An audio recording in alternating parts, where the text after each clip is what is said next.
Nazaria kipata graduate tan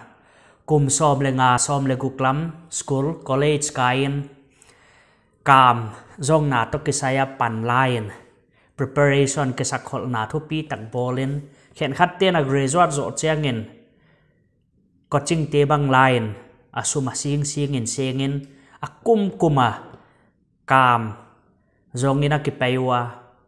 hilale mi tampi takte e sung ma te tampi takten gel chingu akam ade penu hilale apoi ma hile interview honga akia akitam thei ma puang na thuai ka sa tu hiai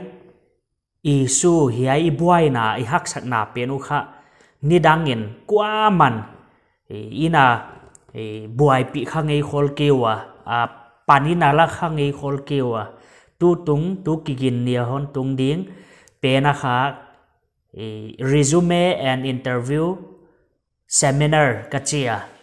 resume bang chigel ding interview iwa tua chia nga bang chia va om ding bang chia va pau ding bang chia question a hon kidong te adong na pek ki ding chi te kha ka hon hil chia nuama hwai teng ba na poimo ma interview I tua dek chia nga bang chia ki sa hol ding question bang do ong dong hon dong ding u Eloin ina kisin sak khangei kiwa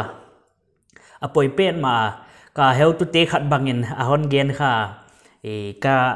ka skill zil na lam interview ka zil na lam heu tu te zolawin college ka kai la ya ka teacher te khaden gen kha interview ki hoin chen bang ma hi da la ki thei lo tell me about yourself nang to ki sai hong gen na hon chiun kapu te khong ka in sung pai dan khong kapu te history tan khong ka ge na achia kiu chi thei thama hi a pai dan bang chia dong ding chi te the ke le ma hoi ja ka kha akumasim asuma lak school kai college kai coaching ilak te pen kha interview I fail chianga zero so kai pa mai lo pen mai exam hak satak gel chingin interview akia chi bang chu puang na thwai lo hi hoi ja tuang tung ding ki gin ni penin hon ngai venun lan interview skill hoi taka kisin sak den ki sachian ni wai teng ban resume bang chia gel de e loi lam ten chui thei khol ke dia cities mun thu pi khongai ke le mun dang khong banga company lian tak ten kam ong a huk dek chianga na sem tu ding employer lak cha kha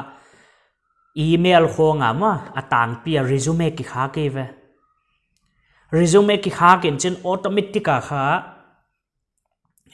ki reject thei dia bolu a keyword tuam to moment chen hi keyword te hi post ha de hi te poimo hi te om kha ke le reject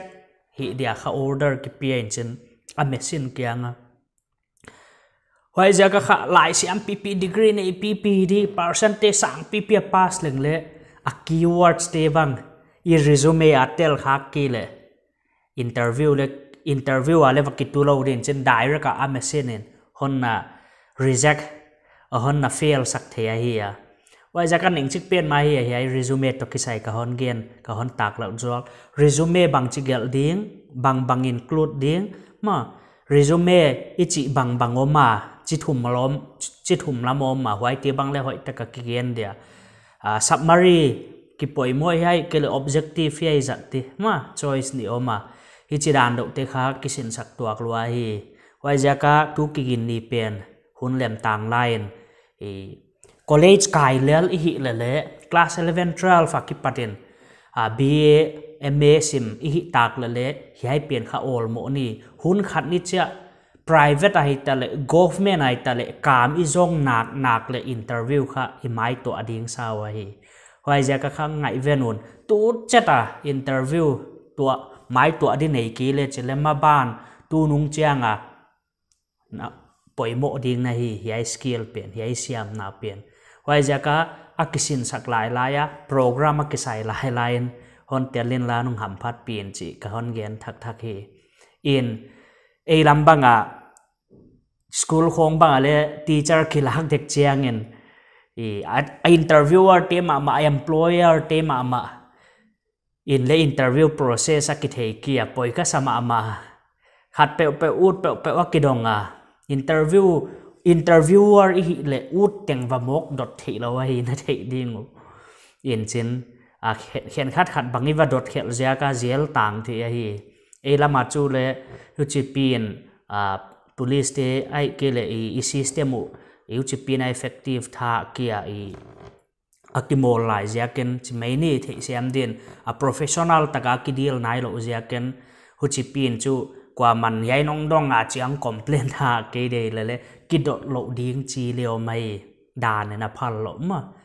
huai teng ba na khap mi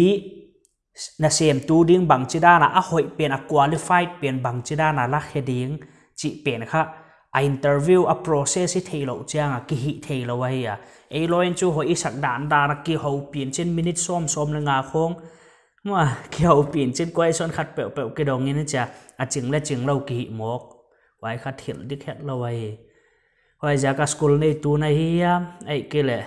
an entrepreneur businessman na hi ai ke le organization a heu tu na hi ai ke le hi interview